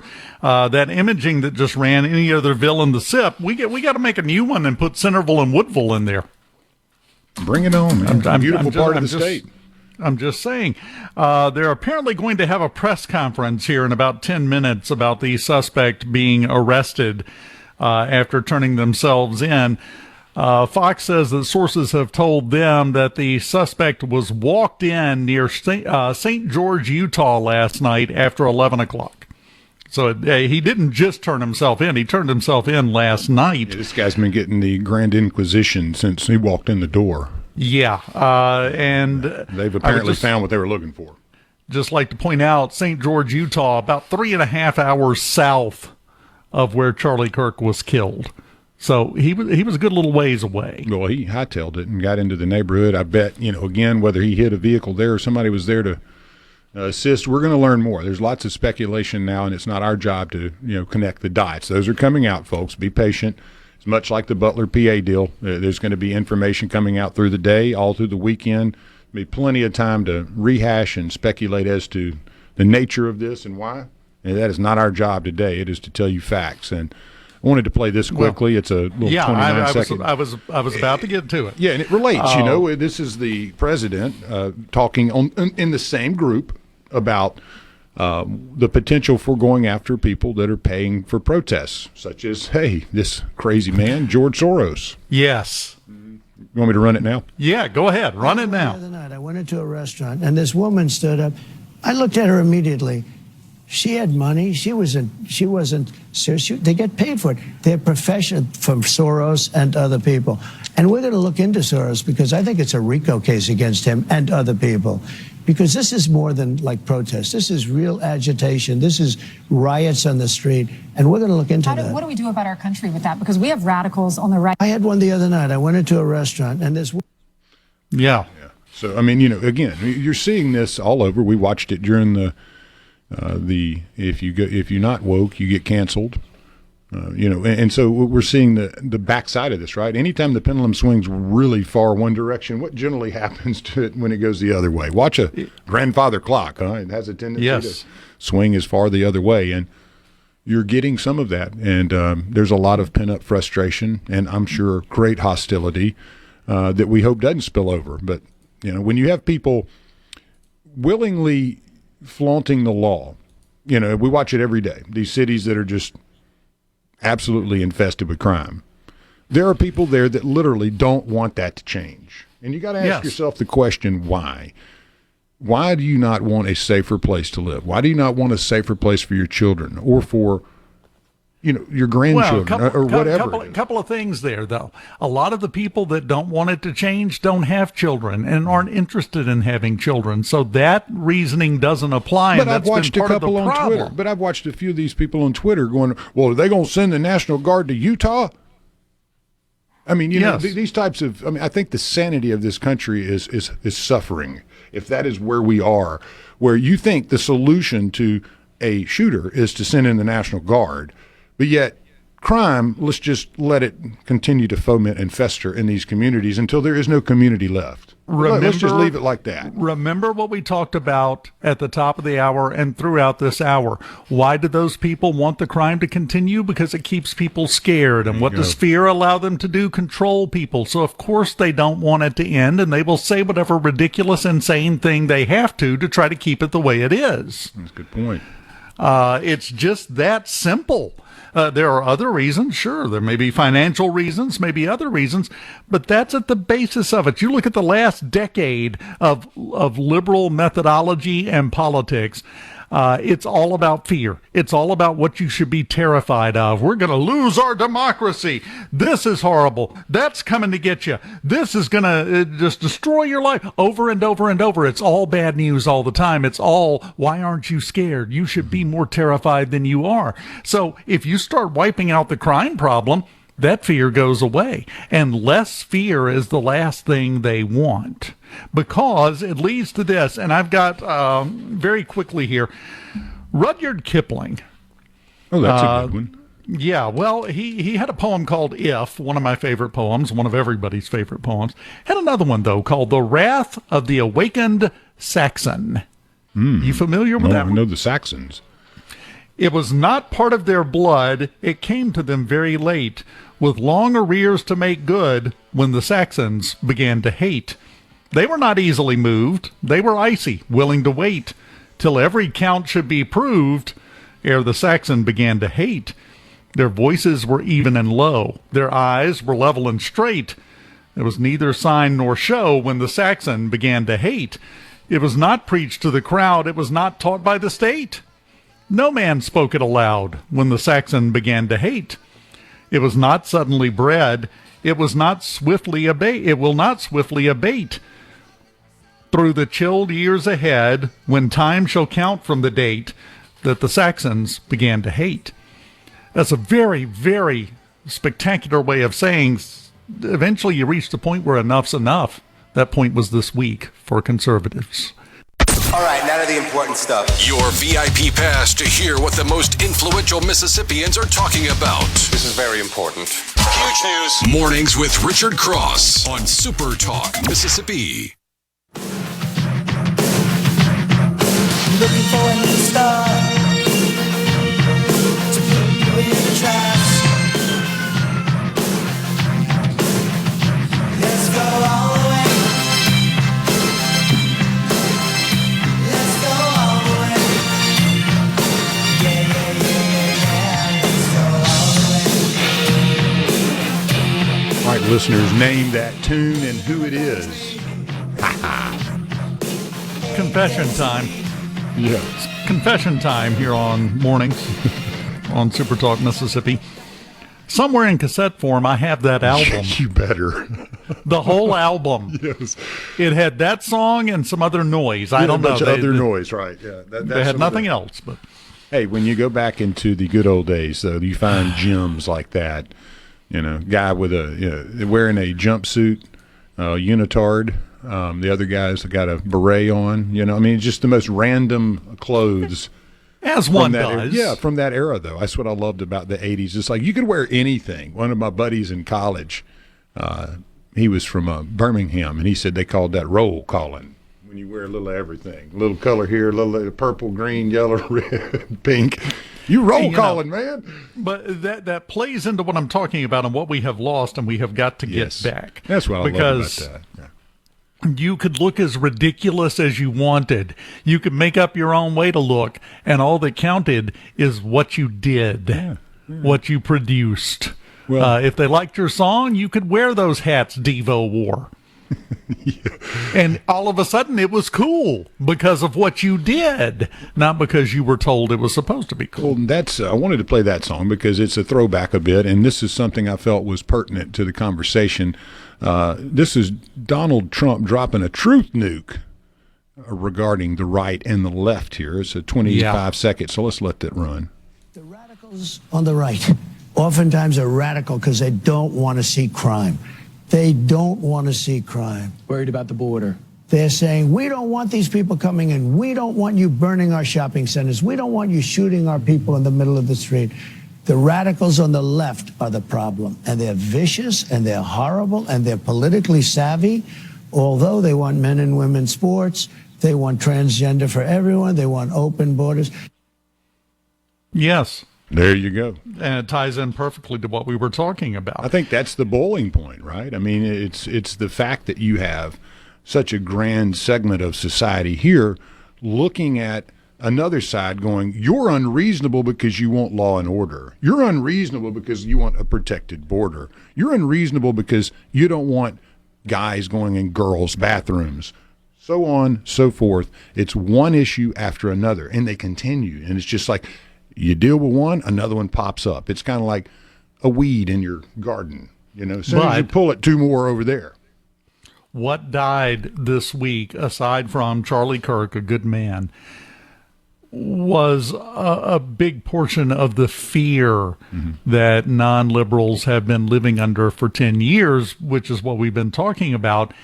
It's time to call out bull when you see it. They've been getting away with saying these things, and everybody going, they've lost their minds. Just ignore them; they'll go away. They don't. They won't. No. They multiply like weeds. They do. Yes. So that, I think, if we take one action item moving forward, is to take a page out of Charlie Kirk's book. When somebody says something monumentally stupid that you know is wrong, tell them. Yeah. Don't scream it. Don't shout it. Don't call them names. Just tell them, hey, that's dumb and it's wrong. And either you know it's wrong, in which case I got to question your motives, or you don't know it's wrong, which is actually sadder and probably worse. So let me explain how this works. Are you going to get anywhere? Maybe not, but we haven't had those discussions in a very long time in America. And that's how we avoid tragedies like what we had last week, when it's once again okay to have those conversations. Now, I'll go ahead and warn you the way this stuff works. And by this stuff, I mean politics, propaganda, mass psychology, everything else. We're going to have a rough patch because all change is hard. All change creates its own set of problems. It's kind of like, going to buy a new house. It's great. It's exciting. You look forward to the promise. You're thrilled for it. And now you got a lot of work on your hands and a lot of nights going to bed sore, getting everything moved and getting everything set up and getting everything turned on and getting everything back to the way it should be for a functioning home, because for a while there in that transition period, half the stuff's gone from your old place. The other half is in your new place. Some stuff works here, some stuff works there. And it takes a while to get back to a sense of normalcy. We're about to enter that moving period. Well, a good point you're making there, and this goes along with it. Yesterday, a false report of a shooter prompts gunfire and injuries at the U.S. Naval Academy. And this is where, one of those stories that in the wake of such events. You have craziness that happens even at a place like that. The United States Naval Academy was placed under lockdown after a post on an anonymous chat platform set off concerns that an active shooter was roaming around the campus. The threat was actually traced to a laptop belonging to a midshipman who had left the academy and was confirmed to be in his parents' house in the Midwest. There was no active shooter. And the false report came, obviously, at the moment of heightened tensions nationwide as law enforcement agencies faced flurry of false reports of possible shooters at college campuses and other institutions. Yeah, the historically black colleges and universities, That's right. There were 6 of them that went on lockdown yesterday because of some rather heinous threats that were put out. But that Naval Academy story, there's one part of that I think is a good guidepost for the future, philosophically anyway. In case you didn't hear about this, the word started to spread inside the Naval Academy that there was an active shooter. And the rumors started to spread that they were disguised as law enforcement. Right. So security's going around trying to clear the facility. And one of the fairly new guys looked up and saw a uniformed security officer, but he had been told, he had heard, well, they're disguised as police. Mm-hmm. This guy took his parade rifle, which is non-functioning. It's a big, heavy stick, and charged the security guard and hit him. Mm-hmm. Now, he thinks, remember, in his mind, there's somebody trying to kill him. He does not have a weapon. But he ran towards the danger. That was one of the injuries, was that security guard, by the way. One guy got shot in the arm. That took an amount of courage that's really impressive. Well, and I wanted to read that because I think that folks need to be aware of what possibly could happen in the wake of what we've seen. This, as Trump continues to ratchet up solving the crime issues in large cities that have a plagued problem, border, and many other very difficult topics that have been front and center. I would not hesitate to warn folks just to kind of keep their top knot, watch yourself, and be aware of your surroundings, because if an idiot sitting in the Midwest that was not a midshipman anymore can create such havoc at a place with the order and the discipline that you saw there, think about what could happen in your community. So just pay attention and be self-aware. Watch over yourself, because we don't know what's going to happen. I'm not trying to scare you. I'm saying just pay attention, because I can assure you the cadets and the students, the instructors and everybody that was there, this was one of those things that was a ruse. Somebody was trying to create a problem, and they did. People were injured because of somebody's unconscionable thoughts and actions, or either they really wanted to create havoc and hurt people, and this is the way that it can happen, misinformation. And that's why here, and I want to say that, we're not here to rabble-rouse and lead you down certain paths. We want to give you the facts, and you have to decide for yourself. And, earlier we had a comment about don't call this guy a gentleman, the shooter. I don't know anything about this guy yet. I'm not going to speculate who and what. Once we have more information, we will share those things. And as we see these things break, we will. But don't allow the situation to get bigger and worse by allowing the fear to take you over as well. Well, this week of all weeks, as I said a minute ago, we need to take a page from Charlie Kirk's book. I think that's one great way to honor him, the way he handled things. When he was doing debates with some, let's just be honest, crazy people that would walk up to the microphone. You've seen some of the clips. Just cuss him to death. Just cuss him out. He never called them a name. No, he didn't. He was always polite. He was always gentle. He always met insanity with sanity. And they hate that. And boy, they can't stand it, because that's not the way you're supposed to react. That hurts them worse than if you start name calling and start with the cheap shots, because that's what they're expecting. That's what they want, because they want to keep the tensions high and they want to keep the fear there, because that's where all of their power lies. And if you take that away and suddenly you don't act scared, you're just acting rational, you're acting like the adult in the room, they don't know how to process that. And you will drive them much crazier doing that than if you try to use their same tactics against them in that particular way.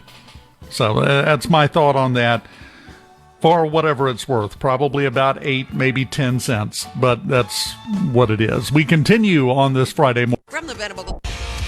Wake up, get up, and start your day right with Mornings with Richard Cross here on Super Talk, Mississippi. I can see by your grin that you're trembling within. It's all over town, cheer down. And the smile on your face is sometimes. Welcome back. Super Talk Mississippi Mornings. Minus Richard Cross on Fridays. Dave Hughes here. Thank goodness we get a break from that guy, huh? That's horrible. How dare you? I know. You're right? just I'm happy it's Friday. You don't care who's in the chair. Come on, admit it. I love it when you show up, man. We have a good time. And we get Brian Hadad as a treat today, Yes. too. I always love Brian's take on things. He's so good and covers state like no one else, but his information, the wealth of his knowledge is extremely broad. Always love listening to those guys in the afternoon as well. But Thunder and Lightning, what a heck of a podcast, guys. Oh, if y'all haven't listened to that, even if you're not a state fan, it's so well done. He and Robbie do an amazing job. So tune in. Yeah, they really do. You need to go check it out if you're a state fan. Or if you're an Ole Miss fan, just consider it opposition research. Hey, man, it's always great to know a little about your opponent, right? And you're going to get all you need from the Thunder and Lightning report. And they do a wonderful job. And I've always loved, this time of year because you're kind of ramping up into so many things. The season's changing, hunting season's coming, football's upon us. You'll be getting to the World Series shortly. And then you get to Thanksgiving and Halloween first. And it's just so much going on right now. And then you get all the news along with it. It's just take a breather, folks, at times. Give yourself a chance to come up for air because this is that time of year where you need it. It's going to get extremely busy as we move forward. So, treat yourself well, I should say. Get the massage or go to the spa. Do something nice for yourself. Treat yourself well. Apparently, according to the New York Post, the shooter is a 22-year-old named Tyler Robinson. And that's really about all we know right now. We will find out more. Like I said, they're supposed to have a press conference. They had originally announced they were going to have it at the top of the hour. These things never happen on time. I am completely unsurprised that I haven't seen any notification or any evidence of the press conference starting yet. It will, but they never start on time. So it's not a big surprise there. So I think we're going to get a lot of information today. We're going to find out a lot of things about this, including possibly some conversation regarding the motive, which I think everyone's waiting to hear at this point. Yeah, lots of speculation there. It's hard to jump to conclusions without more information. I'd love to speak up to that at this point, but I think it would be irresponsible because we just don't know. It is a tragedy that obviously is going to be with us, but getting it right, I think, is more important than making headlines, right? Sure, everything's accurate. And that's why I've been watching for it. I've been waiting for it because if it started, I was going to tell you, hey, just let's throw that on live and listen to it because that's what everybody wants to know right now is as many details as we can get, but we've got to wait and get them from official sources. And what we do know is they seem to have the person, and he came in late last night. Father, it seems, brought him in. A pastor or a man of faith was the one that seemed to convince the father to take action, and so they drove into the police station, father and son, I believe. I don't know if the pastor was with them. Can't tell you that at the moment. Just don't know. But that seems to be what we do know and can confirm at this point. Is that what you have seen as well? Yes, there is what are I've lots seen. of other things, but well, I have seen a lot of things. I was just looking at two different ones while you were talking, but neither one of them are confirmed, and one of them actually contradicts some confirmed information we've already gotten. So that's why you've got to be careful about what sources you get things from, because Everybody is in a rush to go, look at me, I knew it first, I'm so awesome. Yeah, shut up. We just want the truth. That's all we're looking for. It just reminds me of yesterday, too. I just, the feeling that came over me hearing about the Naval Academy, and I'm going, oh, my God, no. That was a false deal. And, again, many people jumped on that real early. And that's not something that is very responsible. I think it was Deion Sanders, and one of our listeners said earlier, they want to be first and not right. Yes. That's not good. That's where many things happen, with haste makes waste, right? And the thing is, I mean, we're going to see a rash of this. I'm just going to go ahead and tell you. Yep. Had a bomb threat supposedly called in to the Democratic National Committee headquarters. It was determined there was nothing there, but it was called in. We had the thing with the 6 different historically black community colleges and universities, including Southern down in Baton Rouge, that went into lockdown, canceled all of their stuff, including for today, and I think in the case of Southern over the weekend even. They've just canceled everything because of threats that were sent in, that came in. I'm afraid we're going to see a rash of this kind of nonsense. I agree. That's why I was trying to say, just be prepared, folks. Don't take everything, as fact and gospel right out of the gate. The truth will emanate and boil to the top at some point. Exactly. You've got that. That's why we're stressing, know your source that you're getting your information from. And until you get it from a semi-reliable source, I mean, when this broke last hour, I came on and said, it's being reported. I don't know. I haven't confirmed it yet. And then I found out, President Trump said it out loud on live TV. Yes. Yeah, that's confirmed. Yeah. We know that now. He covered so much ground in that. Oh, man. I mean, he was very focused, don't get me wrong, but there was, as they kept peppering questions, he was very ready to answer those and was convinced that, he is right. And the movement that he supports is the one that is on the right side of this. And I don't mean left, right, but, correct. So, yes. Right and wrong. Right and wrong. Exactly. And that's evident, and it becomes more evident with every day that goes by.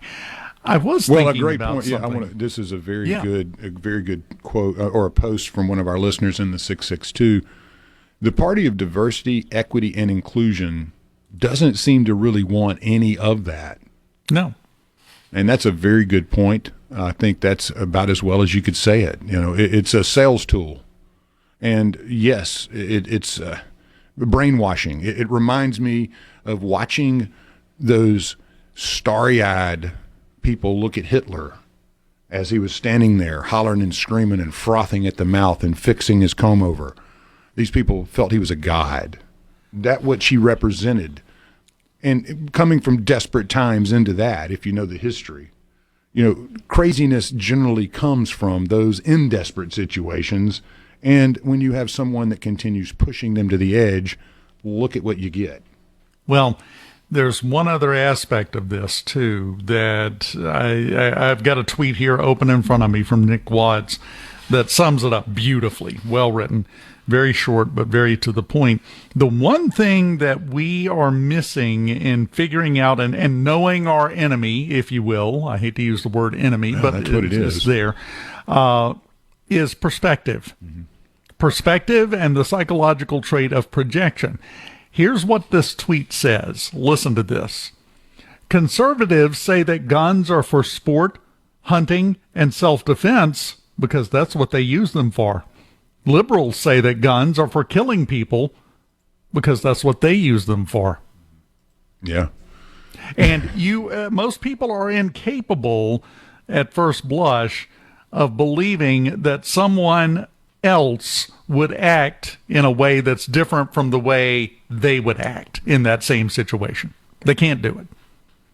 They assume that somebody else is going to have the same reactions and the same thoughts and the same goals and the same motions as they would in that same exact situation, and they project it all onto everybody else. The problem is when you have people doing that are not based in reality, you wind up with the nonsense that we've had for the past 10 plus years. Well, and you look at it all over Europe too. These issues don't just start here. I mean, if you know your history of Europe, especially Eastern Europe, definitely, language, culture, religion, all these things have a tendency to divide you. In this country, what has made us great is that is not what happened. That was not the goal.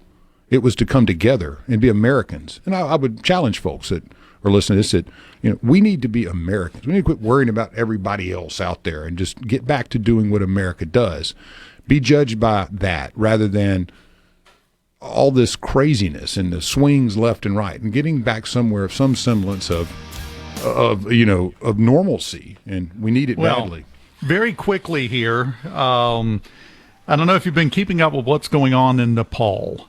I have. That's what blew me away 3 days ago. I'm like, it's just happening in Nepal? And you know who's done that? Gen Z. Yeah.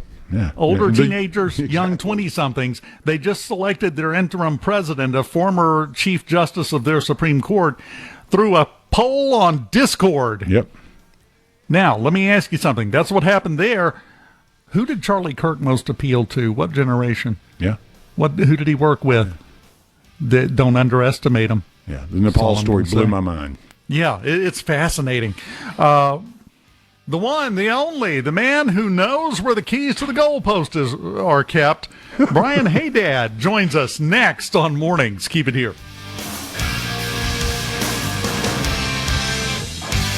From the CB. It's happening. You're waking up to what's happening. Mornings with Richard Cross. Right now on SuperTalk, Mississippi.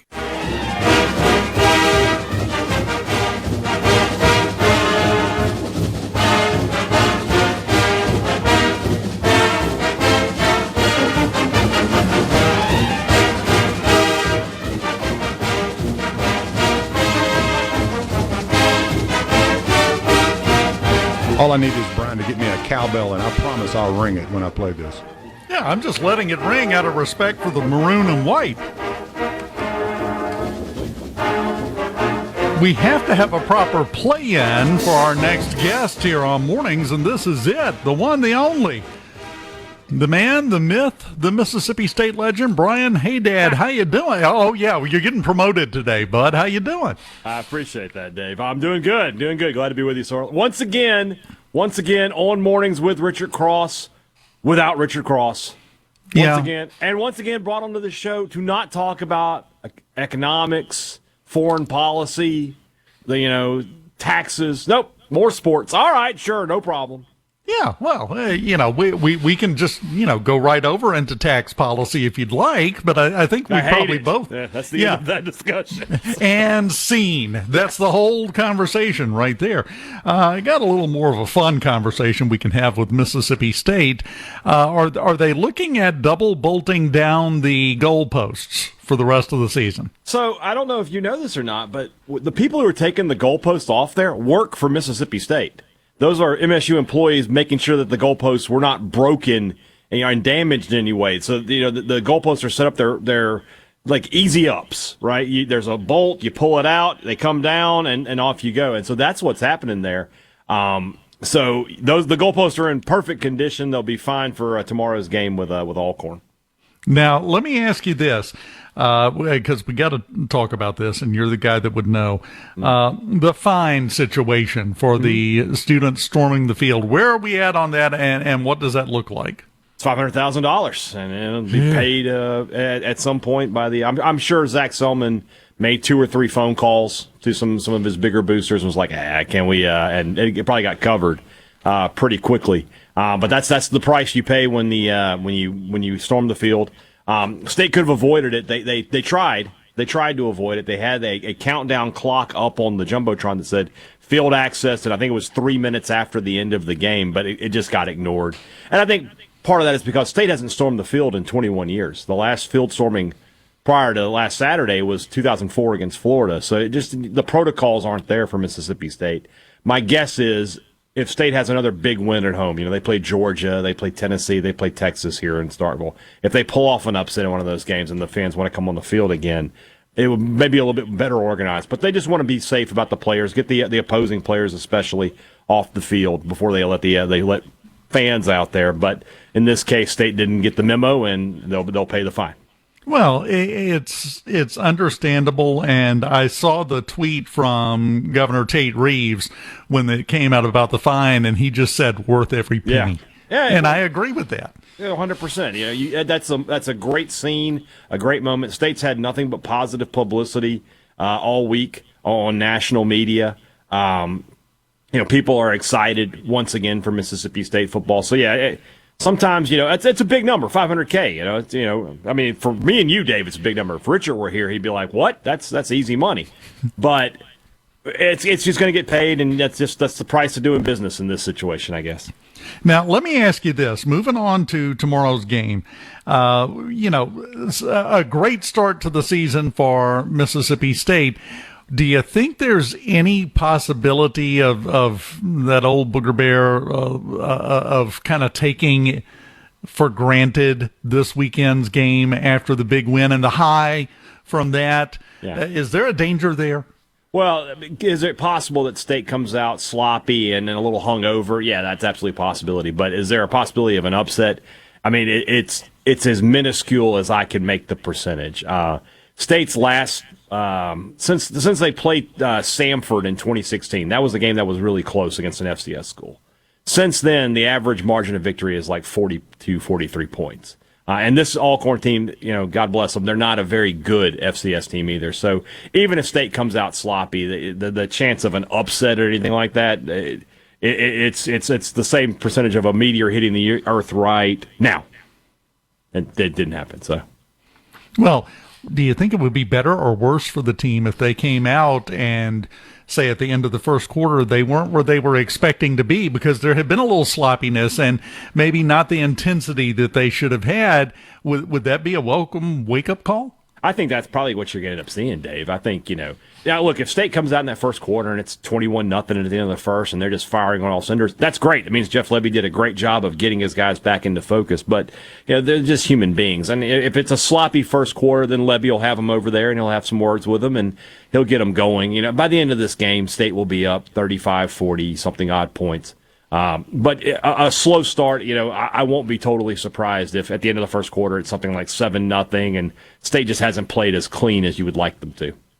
Now, having said that, I want to do something that you don't do in football if you're a coach. We're not coaches, so we don't have to follow that rule. I know where we're going. Let's look past tomorrow's game. What are we looking at? So, State, these next two games, Alcorn and Northern Illinois. Northern Illinois, of course, they went to Notre Dame last year and won. But so you can't just write that game completely off, but they're not a great team this year. State should be able to handle their business and be 4-0. And that sets up a massive game with Tennessee on September the 27th. With September the 27th is one of the best weekends of college football I can ever remember us having in the world. Just in the SEC, you have Arkansas, Notre Dame, you have Texas A&M and Auburn, you have Alabama and Georgia, you've got Ole Miss and LSU, and you've got Mississippi State and Tennessee. I mean, massive games. And then you have Oregon, Penn State, and the Big Ten. I mean, there's huge games. If Tennessee wins this weekend, they play Georgia Saturday. I mean, that's suddenly a huge game between two undefeated teams. I mean, I would think at 4-0, State has a chance to be in the top 25. Tennessee with a win this weekend, if they were 4-0, they're probably in the top 10, maybe the top 5. So there's just a lot to like about what's going to happen in the next few weeks for Mississippi State. It's a position State hasn't been in a few years. Even when Mike Leach was here, they would have an early season loss that kind of knocks some luster off of a matchup here. So a great opportunity for Mississippi State. Tennessee will be very, very tough. They've been very good thus far this year. I'm interested to see what they look like tomorrow against Georgia. But yeah, there's a lot of excitement. You had 50,000 people in the stadium Saturday, and if you can get a 4-0 Mississippi State team to play Tennessee, I think you'll be closer to 60,000 for that one. Let me ask you something. A month ago, 30 days ago, could you have imagined being sitting here having a realistic conversation about the possibility of an undefeated Mississippi State team in the top 25 playing an undefeated Tennessee team in the top 10 at this point already in the... Would you have ever imagined we would be sitting here having this conversation? This may sound weird, but I'd have been more surprised by Tennessee at that point, right? Because that would have involved them beating Georgia. And I really like the Georgia Bulldogs. I think they're a good team. But Tennessee has played better this year than I thought they would. For State, I didn't predict them in my preseason stuff. I didn't predict them to beat Arizona State. But I knew that there was a path to do that. So an undefeated 4-0 Mississippi State wasn't completely out of the realm of possibility. But the way that game played out last Saturday, Dave, it's taken on a life of its own, and it's become a little bit more than just they're 2-0. It's become there was this emotional outburst Saturday, and people are excited for Mississippi State football again. So it is something, though, that I wouldn't have talked about it too much on Sports Talk Mississippi, just because the text line would have been like, "Oh, you're an idiot. Oh, you're just wrong. Don't even do this to yourself." So I would have left that alone probably. Yeah, but the "told you so" dance would be epic when fun. it came around. Yeah, it's good times. Yeah, the problem is you have to run the risk of doing the "oops, I shouldn't have said anything" shuffle, which is an entirely different dance. It's going to be a great season. I would argue, you talking about the way the game played out, and 30 seconds to go in the game, and you get that huge pass and a win to go ahead, a score to go ahead for the win.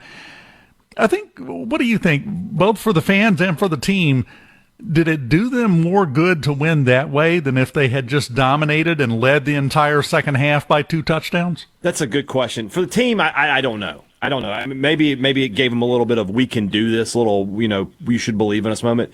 For the fans, absolutely.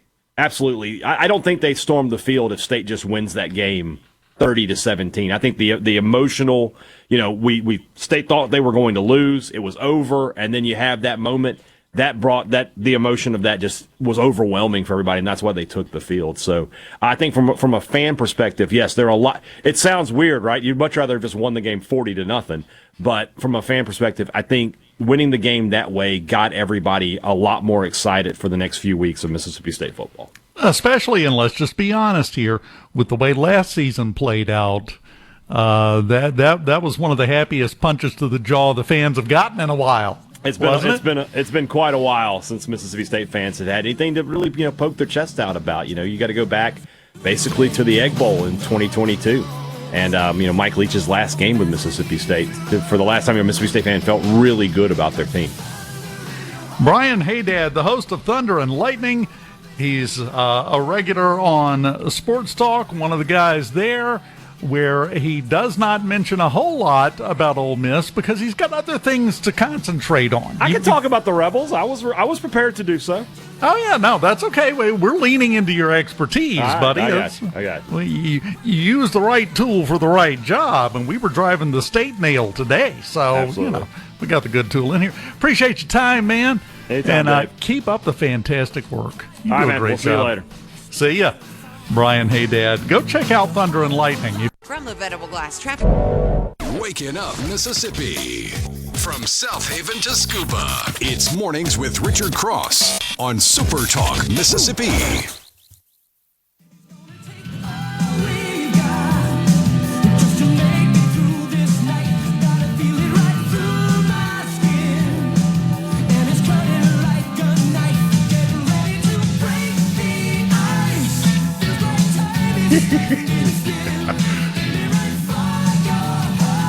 I leave you unattended for 4 minutes. Yeah. 4 minutes, and this comes out. I got to play the Rad soundtrack because Hadad and I, we were having a great conversation about the greatest BMX movie ever made.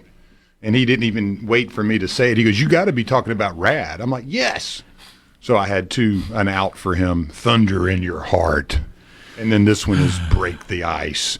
Those were the songs I was talking about earlier. I sent you the playlist yesterday. I thought you and your wife would probably be jamming out. You'd have your beard, nice and froed up, and her hair would be real tall, and hairspray everywhere.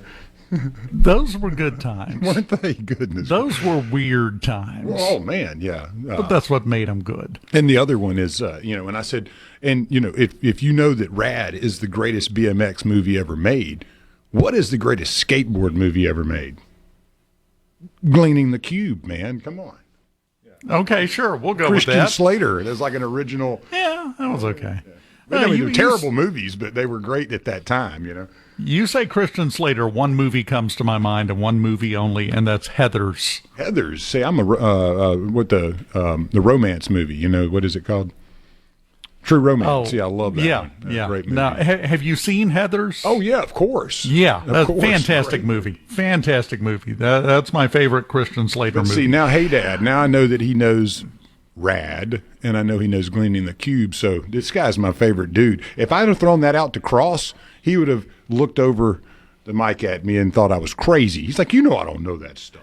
And then kept talking about something else and never even acknowledged exactly. it. Yeah, whatever, man, whatever, yeah. So thank you, Brian. I appreciated that. Got to say, he's opened his mouth. I want to not tell him in advance, but book Hadad again in the future. And he'll show up all prepped for State and Ole Miss and everything, and we'll start a conversation with him on I don't know grain import duties in Egypt or something. He really wants to talk about economics and trade. So next time we'll really have to. Oh yeah, we'll get him in here. Yeah, definitely. I'd love his take on it. Brian's a knowledgeable guy about a lot of stuff. He's up there in the Golden Triangle too, man, which is booming. So he'd be a nice boots on the ground, other perspective. On the growth up there. Let me say, you look at Richard, who built his career on being a sports guy. Turns out he's really good on politics and policy and everything else. Hadad has a lot of knowledge. A lot of people don't realize that is, for better or worse, a side effect of this career. Mm-hmm. You wind up knowing a little bit about everything. Yeah, it is. It's one of those. I get a chance to talk gardening and handyman and legal, and I'll have the Mary Whedon show coming on after this, a Metro show, and in which I love the show. It's so informative. We get to communicate, to so much information about the Metro. Then you got this amazing show, high school football, and we offer a little bit for everybody, and I get to be a part of a lot of that, and it is a great honor, and I get to learn every day. That's the thing.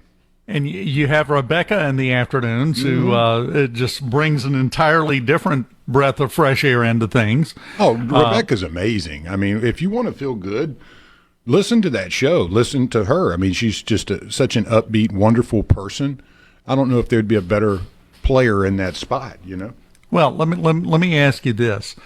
And I want to ask her, I haven't talked to her since she got back from Ireland, where she picked up heavy things and put them back down at a world-class level, might I add. If you're her daughter, if you're Neely, are you more terrified to get in trouble with her when you know she's one of the strongest women on the planet? I would be. I mean, my mom was like that and still is. So I don't ever want to get on the bad side of mom, Yeah, well, that's the thing. When you're a kid, you firmly believe your parent can send you on a one-way trip to the moon with just one swing. So my mother toted around. I mean, she'd chase me with a wooden spoon or whatever it took to get the point across. And I laugh these days. And, I was a pretty big old boy, and she was not scared of me in the least bit. She had the power. She used it, and I greatly appreciated that. A big old boy, and I'm going to take a guess, and I'm telling on myself here as well, but I'm going to guess you were also extremely hard-headed. Well, I got that from her. Yeah, no, I'm kidding. Yeah. My father and I are a lot alike in that way. So, there's two of us, my sister and I, and she definitely got all the good stuff. She didn't get 6'4" height, but all the athletic qualities and intelligence and all that, she's definitely got me beat. And so, my buddy, my sis, love her to death, and it's just you think back on this week, I just can't imagine not growing up with my father and my mother and seeing that, what happened is just such a tragedy for those youngsters and for Charlie, obviously, and the wife. But so thankful that I had my parents, and love them. And no matter how tough they were on me, I respect it, and I'm grateful they were. Well, we've gotten insight into State. We've had breaking news on the Charlie Kirk assassination, and we all together, as one, have learned that Lance was big, but at least he was stupid. That's what I took from what you just said. I've tried to polish the penny up as much as possible over these years, but I'm second fiddle in the house, when it comes to the intelligence. Hey, second place just means you're trying harder. Had a good time, man, as always. Yes. And we will do it again next week at 6:06. And, of course, I'll be back in the chair from my local show at 9:06 on 93.5 on Monday, my friend. I'll see you then. A SuperTalk Mississippi media production.